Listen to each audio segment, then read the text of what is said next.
চলতি বছর বাংলাদেশের সহিংসতার চিত্র যেন ভয়াবহ এক সতর্কবার্তা। পুলিশের সর্বশেষ তথ্য বলছে শুধু ৮ মাসেই বাংলাদেশে খুন হয়েছে ২৬১৪ জন, আর ছিনতাইয়ের ঘটনা প্রায় ২০০০।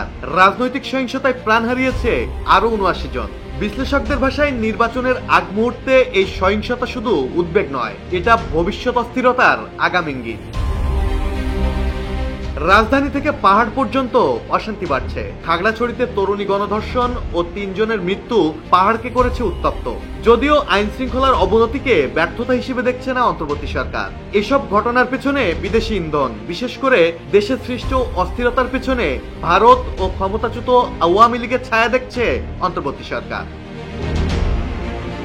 জীবন অবাক না করলে কে করবে? 28% মিল্ক ফ্যাটের অবাক করার সাথে ফ্রেশ মিল্ক পাউডার। জীবন অবাক করুক প্রতিদিন। আইন শৃঙ্খলা বাহিনী বলছে অপরাধ ও সহিংসতা রোধে তারা প্রস্তুত। তবে আইন ও অপরাধ বিশ্লেষকরা বলছেন আইন শৃঙ্খলা বাহিনীর মানসিক চাপ, অস্ত্র লুট আর ষড়যন্ত্রমূলক মব সব মিলে নির্বাচনের সময় নিরাপত্তা হতে পারে বড় চ্যালেঞ্জ।